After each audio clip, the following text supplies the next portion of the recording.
Okay, so we are remaining with the last topic of CC8 Unit 1, that is a chain rule. If you go through your syllabus, we are almost in the end of the course.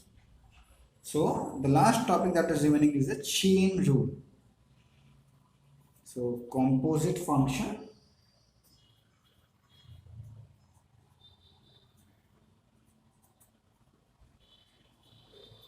chain rule.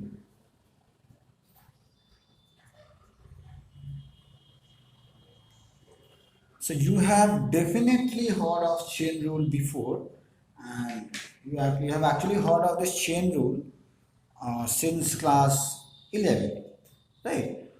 So you have done in single variable. That means if so, in case of single variable, if f is a function of u and u is a function of x, and you want to different, and I'm assuming that both are differentiable function. Okay, so that is my function. What is my assumption? F is a differentiable function of u and u is a differentiable function of x. So this is differentiable, this is also differentiable. So f is a differentiable function of u and u is a differentiable function of x, and you want to find df dx. So what does the chain rule says? The chain rule says that if first differentiate f with respect to u and then differentiate u with respect to x. So this will give you the value of df dx. You have done this. This is nothing new that you are seeing. So for example,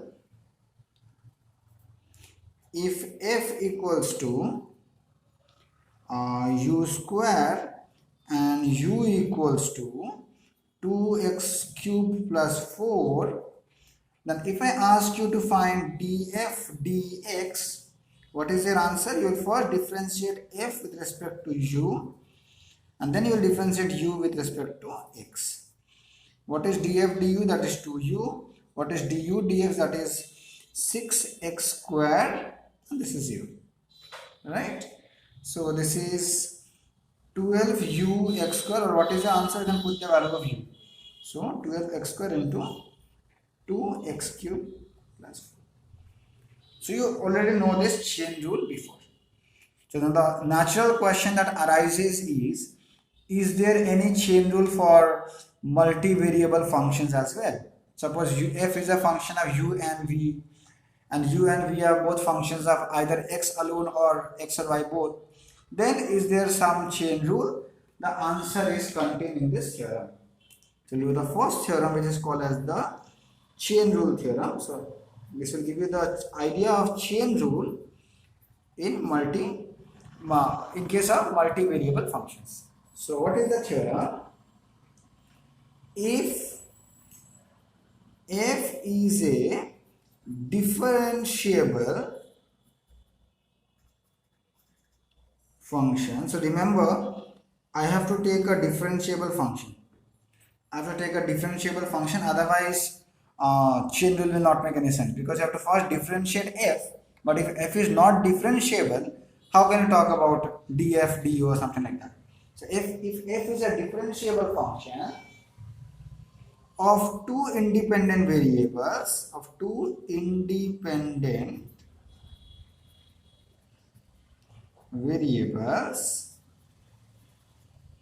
u and v. That means f is a function of two independent variables u and v, which in turn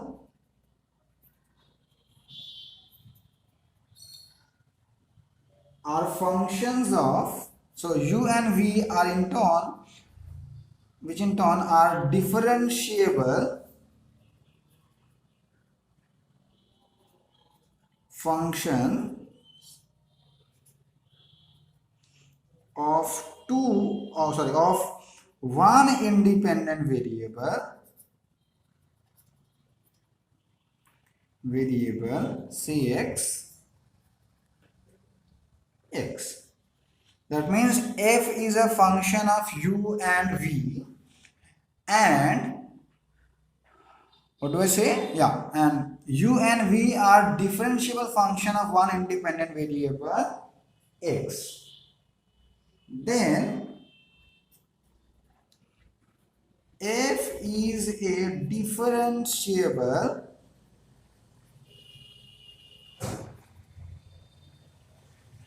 function of x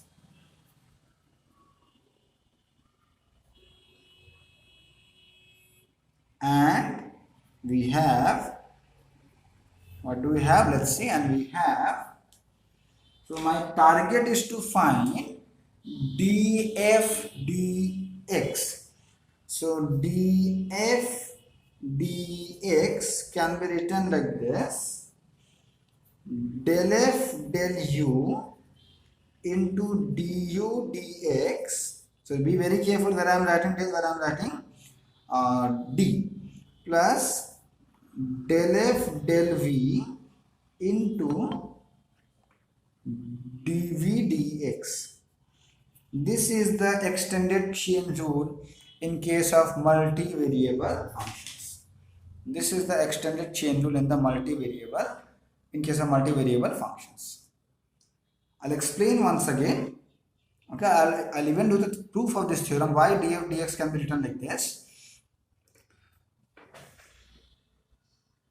Okay, so before doing the proof, let's see an example, a very simple example that will clear your doubts. So f is a function of u and v, and u and v are independent, and u and v are both functions of x. I have this scenario. Okay, now you see, I cannot talk about df du. That makes no sense. Df du, because f is a function of two independent variables u and v. So I can talk about the partial derivative with respect to u and partial derivative with respect to v. So keep that in mind. Okay, so I can talk about del f del u, I can talk about del f del v. So keep that in mind. So how will they always exist? The answer is yes, because I am assuming that f is a differentiable function. So if f is a differentiable function, both the partial derivative will exist. And here the partial derivatives will be in terms of u and v. Right? So because f is a differentiable function, both the partial derivatives will exist. I can talk about these partial derivatives. I cannot talk about df du, because this time I have a function of two independent variables. So I can talk about the partial derivatives. And I can talk about du dx, because u is a function of x, single variable, and I can talk about dv dx because of single variable. So with the help of these two, I can talk about df dx. Now, why df dx? Because u is a function of x, I can put the value of u here. V is a function of x, I can put the value of v here. Eventually what I will get, f is a function of a single variable x. So I can talk about df dx, because f eventually is a function of a single variable. So what does the theorem says? Df dx can be expressed like that: del f del u into du dx plus del f del v into dv dx. So did you understand my point? So be very much clear with these facts. You cannot talk about df du. If you write df du, that makes no sense, because f is a function of two independent variables u and v. So you always talk about del f del u and del f del v. But you can talk about du dx and dv dx. So whenever you have more independent variables, you talk about the partial derivatives, and when you have single variable, you can talk about the derivatives. Now let's see whether this theorem works or not. I'll take a very easy example. Suppose f is a function of u and v. So f is, suppose, u square plus v square, and u is a function of x, suppose x cube, and v is a function of x, suppose 2x. Okay, let's see what happens. Now if I do using this chain rule, so that means I'll first find, hold on, okay, just a minute, somebody is calling. So if I talk about del f del u, I can talk about del f del u. What is del f del u? That will become 2u. And I can talk about del f del v. What is that? 2v. I can talk about du dx. What is that? 3x square. I can also talk about dv dx. That is nothing but 2. Right? I hope you are clear with this line, because this is partial derivatives. Keeping v constant, I am differentiating with respect to u. This partial derivative with respect to v, that means keeping v fixed. U fixed, I am differentiating with respect to v. Now I want to find df dx. So df dx can be computed like this according to the chain rule. So del f del u is 2u. Del f del u del x, du dx is 3x square plus del f del v is 2v into 2. So what am I getting? 6ux square plus 4v. So what is this? You can put the values of u if you want to. So u is x cube. So 6 into x to the power 5, where this is x cube, and v is 2x, so 4 2s are 8x. So this is your answer for df dx. According to the chain rule, I am getting 6x to the power 5 plus 8x. But let's see what was the thing if I would have done manually. Or what is f? U square plus v square. What is u square? So x cube square plus v square, that is 2x. Let's see what is f. X to the power 6 plus 2 square is 4x square. Now you can find df dx. What is df dx? It is 6x to the power 5 plus 8x. You see, it's working perfectly fine for this case, right? Here I have taken very easy function. So you might argue, sir, why to use chain rule? You could have done it directly. Definitely I agree, but when the functions are very much complex, then we'll see that using chain rule will be much more beneficial. So this is what the chain rule is. I'll do the proof of the chain rule. Why df dx can be written like this? But remember, df dx can be written like this, where f is a function of differentiable function of u and v, and u and v are in turn differentiable functions of x. So df dx, so f eventually will be a function of x. So I can talk about df dx. And like this. Okay, df dx can be computed like this. So let's see the proof of the chain rule.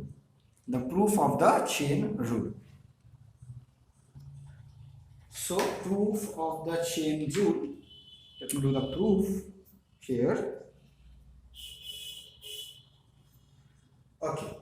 So given that f is a differentiable function of u and v. So let's use the definition of the differentiation, right? Because given that f is a differentiable function of u and v, you know, by the definition of differentiation, the increment in f can be written in terms of u, v, and so on. So let me first denote the increment. So let the increments of x, u, v, f be denoted by be denoted by, so I'm denoting the increment of x by del x. That is, del x is nothing but h in our case, del u, del v and del f respectively.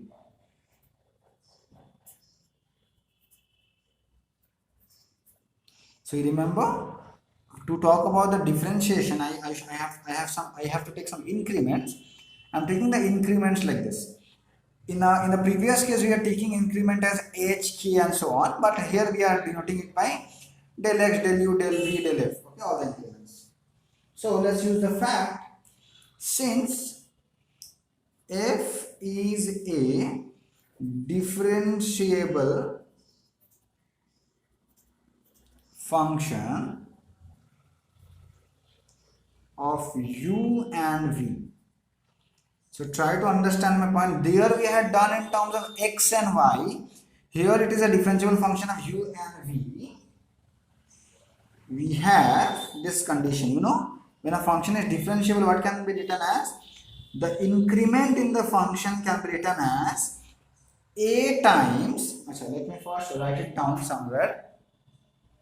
So remember one thing, what we have done, if f is a differentiable function of x and y, the increment can be expressed like this, some constant times h plus some another constant times k plus eta 1 h plus eta 2 k, and you know about eta 1 and eta 2. Eta 1 and eta 2 are functions of h and k, and they go to 0 as h comma k tends to 0. Now a can be replaced by partial derivative with respect to x. You remember, I am denoting h. I can denote h by increment in x.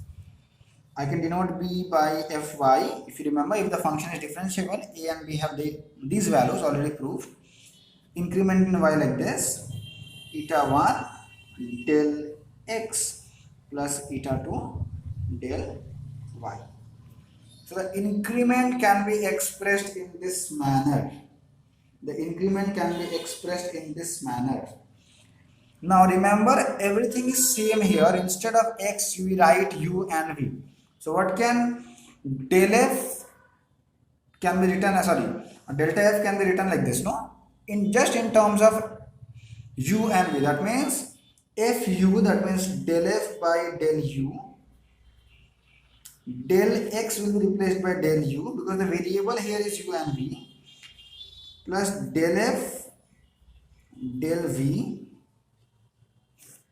right, and del y is del v, plus eta 1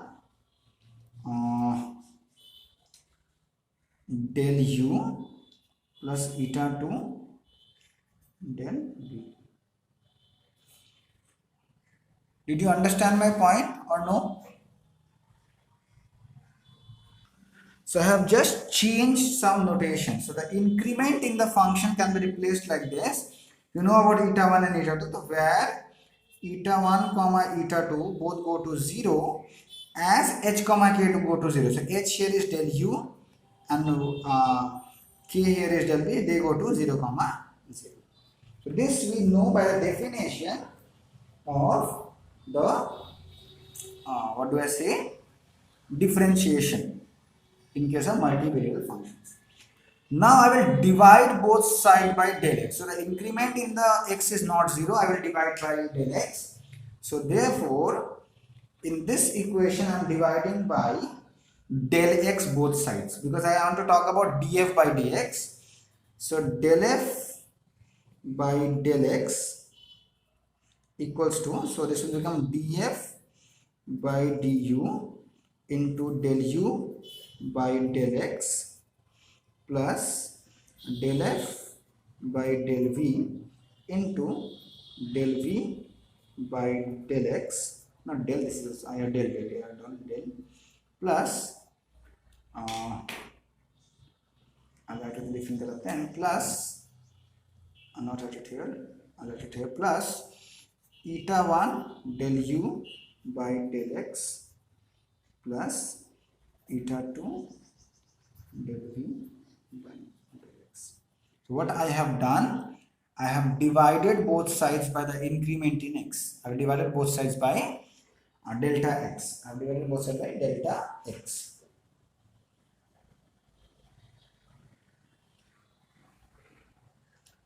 Okay. What is the definition of differentiation you have done in your single variable course? This one, right? Del f by del x as limit del x goes to 0. This is given a new name, df by dx. This you know by the definition of derivative. When this denominator vanishes or goes very close to 0, not vanishes. If this denominator goes to 0, then this limit is denoted like this. Then this limit is denoted like this. Okay. Now you see what I'll do. As del x goes to 0. So as del x goes to 0, so definitely u and v depend upon x because they are the function of x and they are differentiable function of x. So when del x goes to 0 and this also goes to 0, try to understand my point. So if del x goes to 0 and I'm assuming this also goes to 0. So I am assuming these two things. When I am tending this number to 0 and I am tending this quantity to 0, 0, we have, let's see what happens. We have, so when this goes to 0, 0, this one and this 2 will go to 0, 0. So we have eta 1 comma eta 2 both tends to 0. This you know by definition of eta 1 and eta 2. And few more things you see. Moreover, this is important. Moreover, so try to understand my point. I am talking about del u by del x, or that means delta u by delta x, capital delta. This one, as del x goes to 0 by definition of the differentiation is du by dx. Just now explain. This quantity as del x goes to 0 is denoted like this. So limit del x goes to 0, del u by del x is nothing but du by dx. So this one and similarly this one, as del x goes to, so as dx goes to 0, as del x goes to 0, as del x goes to 0, this one and this one approach a finite limit,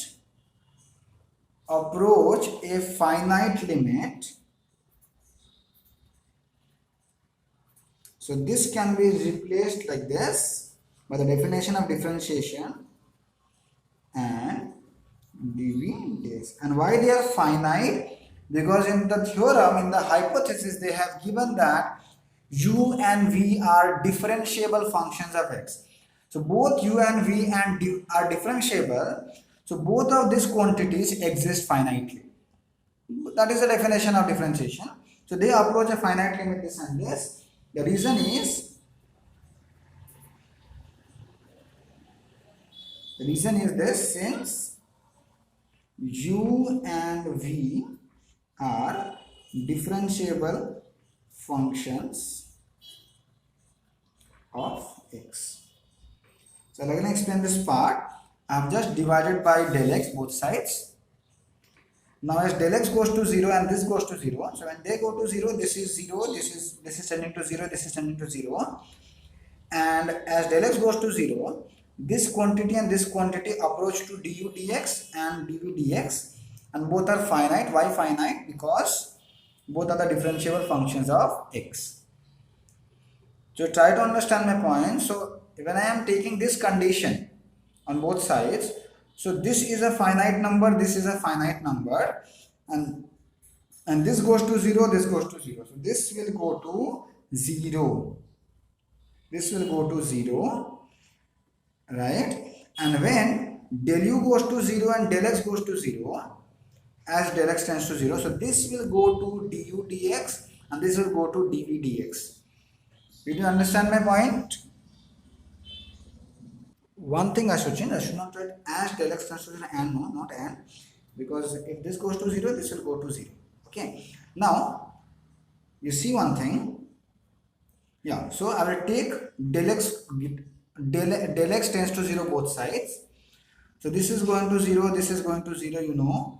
This will go to dv dx, this will go to dv du dx, just to remain same, and this will go to df dx. So we are almost done. So taking limit del x tending to 0, we get, so what we get, df by dx on the left hand side, that will exist and equal to del f del u into du dx plus del f del v into dv dx, and this completes the proof of the chain rule. See, in the beginning I had written an and which is completely wrong, right? I know u is a function of x and v is a function of x. So as del x goes to 0, del u and del v will automatically go to 0, 0.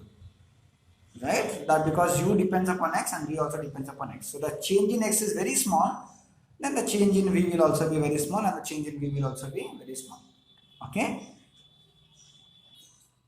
Now we have another chain rule here. We have another chain rule here.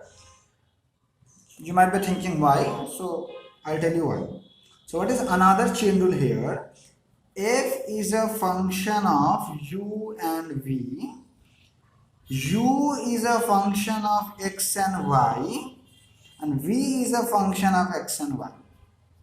So try to understand my point. In the last case, I had just one thing, that f is a function of u and v are both functions of x only. But now what I have, f is a function of u and v are both functions of x and y. That means eventually f is a function of x and y. So eventually with this thing what I have, f is a function of x and y. So f is a function of uv, and u and v this time are the functions of both x and y. Right? So in general what I have, f is a function of x and y both. Then I cannot talk about du dx and dv, sorry, I cannot talk about df dx and df dy, because this is the case of multivariable. So I can talk about del f del x this time and del f del y this time. I cannot talk about df dx and df dy. That makes no sense again, because here there are two variables. So I can talk about del f del x and del f del y. Am I clear where I am writing del f del x and where will I write df dx? So remember, initially f was a function of x only eventually. So I can talk about df dx. But when this is the scenario or this is the case, I cannot talk about df dx and df dy. I can talk about the partial derivative with respect to x and y. That is contained in the next theorem, how to compute this under this criteria. So that is under this condition, I mean. That is another theorem. It is also called as chain rule. So let's see when I have this situation. That means let f be a differentiable function of u and v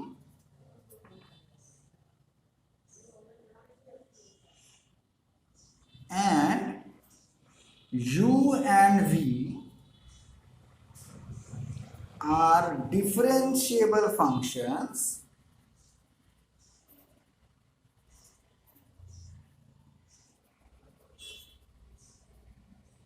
of x and y. So I have f is a function of u and v. U and v are differentiable functions of x and y. Okay. Then f is a differentiable function of x and y. That means they are saying that f is a differentiable function of x and y. So the differentiation of f with respect to x and y exists, and we have the following. So they will be differentiable. I know f will be differentiable with respect to x and y, and I can talk about the partial derivatives like this, and we have the extended chain rule like this. So I can talk about del f del x. So what is del f del x is like this. Del f del u into del u del x, the same thing, but I cannot talk about here du dx. I'll talk about del u del x plus del f del v into del v, not du, del v del x. And if I am differentiating partially with respect to y, so what is del f del y? It is del f del u into del u del y plus del f del v into del v del y. This is how you can find out the partial derivatives. And once you know about the partial derivatives, f is a differentiable function of x and y, you can talk about the derivative using the definition, right, of the derivative. So this is the extended chain rule. So even though I will give you the idea of the proof is not that difficult, it's simple. So as you all said not to do the proof, okay, I'll not do the proof, but I'll give you the idea. You can try it by yourself. It's extremely easy, not that difficult but lengthy. You will apply the definition of this because f is a differentiable function of u and v. So you know, you can write that the increment in f can be written as del f del u times delta u and all those things. Similarly, because u is a differentiable function of x and y, you can write the increment in u like this, del u del x, increment in x, and dot dot dot. Same here, and you can just manipulate things and get the answer. So not that difficult. You can go through the proof. I'm skipping the proof. We'll see the application of these theorems. Okay, proof are not important from exams point of view, but definitely important from knowledge point of view. So we have this two chain rule. I will call this chain rule as the extended chain rule. Someone call it the extended chain rule.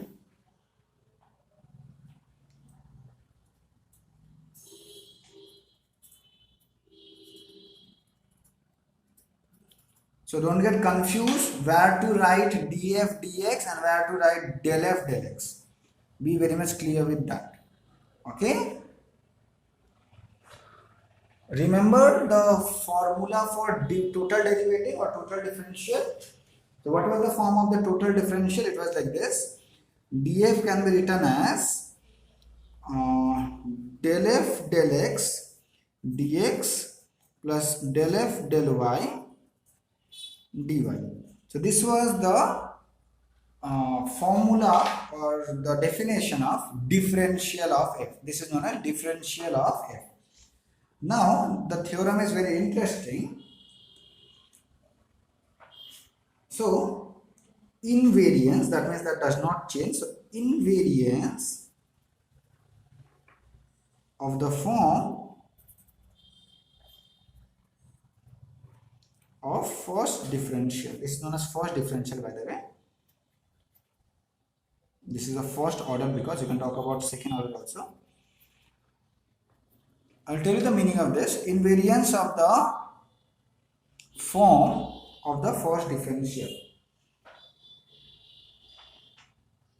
So try to understand my point. What I have, f is a differentiable function of u and v, and u and v are differentiable functions of x and y. So I have this scenario as in the last theorem. F is a function of u and v are differentiable functions of x and y. Okay.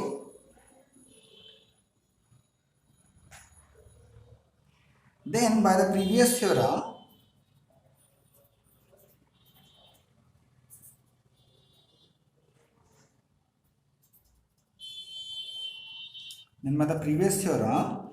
f is a differentiable function of x and y also. As already stated here in the last theorem, you see, if f is a differentiable function of u and v are differentiable function of x and y, then f is a differentiable function of x and y. So when I am giving you this, by the previous theorem I can say f is a differentiable function of x and y, and what I have, f is a differentiable function of u and v. So try to understand my point. Whenever f is a differentiable function of some variable, I can talk about the differential of f. So if I use this, f is a differentiable function of u and v, then the differential can be expressed like this. That means u and v are the variables. So del f del u into du plus del f del v into dv. Just use this fact. If f is a differentiable function of x and y, df can be expressed in this manner. If f is a differentiable function of x and y. Right? Now, because f is a differentiable function of u and v, df can be expressed in this manner, just replacing the roles of x by u and roles of y by v. That's what I've done here. And again, if I use this fact, that f is a differentiable function of x and y, then again I can talk about the differential. The differential can be expressed like this. Sorry, this is x, right?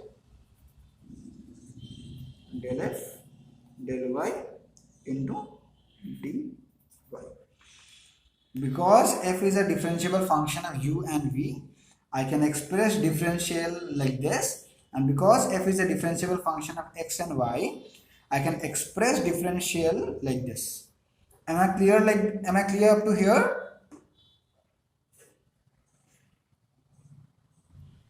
My claim is that differential remains invariance. That is, to prove both of these values are same. That is the theorem. Invariance of the form of the first differential. What is the meaning of the term invariance? That do not change. So my claim is, you find differential in this manner or you find differential in this manner, the value of the differential will come same. That is, to prove df can be expressed either like this,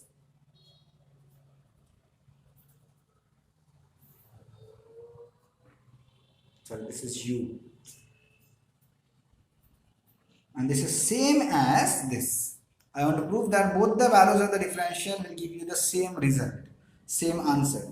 So del f del x into dx plus del f del y, please try to adjust, into dy. So I will prove that both of these values are same. Both of these values are same. So let's do the proof. So this is what we are doing. the invariance form of the differential. So the differential will not change whether you compute in terms of u or v, or whether you compute in terms of x and y. So let's do the proof. So I'll start from here. So df equals to del f del u into du plus del f del v into dv. I'll start from here. I'll prove that this is exactly equal to this. I'll start from here. I'll prove that this will come equal to this. Let's see how. Again, I'll do in the next page, otherwise it will not fit here. So I'm starting from here. Keep that in mind. I'm starting from here. df, I'm starting from here. That means del f del u into du plus del f del v into dv. I'll prove that this is same as del f del x into dx plus del f del y into dy. I'll prove it. By the previous theorem, del f del u. Acha, what I'll do? Sorry. Extremely sorry. I'll start with x here. Okay, I'll start from x here. I'm extremely sorry for that. I'll start from here.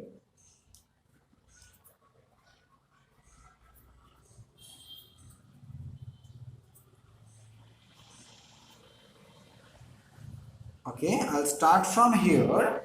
I'll prove that this quantity will come.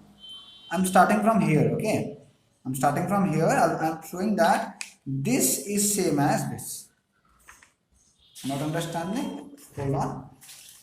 So my point is this. I'll start from here. I'll prove that this is same as this. I'll start from here. I'll show this. So it's so by the previous theorem, the extended chain rule. What will the extended chain rule give me? The value of del f del x. You see, by the extended chain rule, what value I have for del f del x? I have this value. You see. So I will put this value for del f del x. I'll put this value for del f del y by the extended chain rule.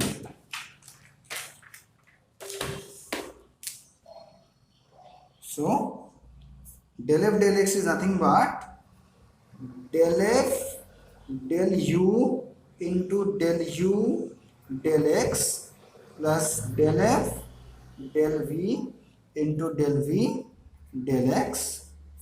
This is the value of del f del x into dx plus, I'll put the value of del f del y. So del f del u into del u del y plus del f del v into del v del y dy. Am I clear up to here?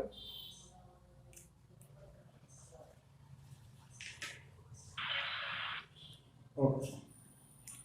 Let's try to make del f del u as subject and del v del f as subject. Okay, so let's try to make the thing. I'll make this as subject because I want del f del u, no? So what is del f del u? Try to understand my point. So I will remain here with del u del x into dx. I'll remain here with this into this. If I'm taking this common, and I'm taking this also as common, so I'll remain with this plus del u del y into dy, no? Into dy plus try to understand my point.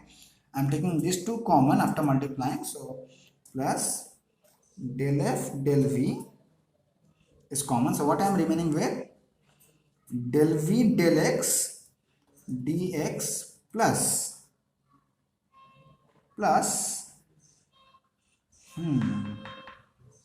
from here del v del y dy. I hope this line is clear to everyone. You can just go through it once. You're almost done. Just try to think what is this quantity. It's very simple. You see, it's very easy. You have this, no? When f is a function of x and y, df can be written as del f del x, very good Rajkamal, yes, dx plus del f del y into dy. When I have this, I can write this whole quantity as df. Just replace the roles of f by u and you have this thing. That means because u is a function of x and y, a differentiable function of x and y, so du can be written like this: del u del x into dx plus del u del y into dy. And you see, I have this, instead of this I can write du. Can you see? I have exactly this. So this is the inside part. The inside part is the differential of u, and similarly this inside part is the differential of v. And that completes the proof. I started from here, I ended here. So this proves that df is invariant in terms of df is invariance by the change of variables. That means if you have u and v, f is a function of u and v, and u and v are in turn functions of x and y. Whether you find differential in terms of x and y or you find in terms of u and v, both will be same. Am I clear? So this is all about the theoretical concepts from this part. We will simply apply these theorems, these results to the sums in the next class. So that's all for today. Thank you.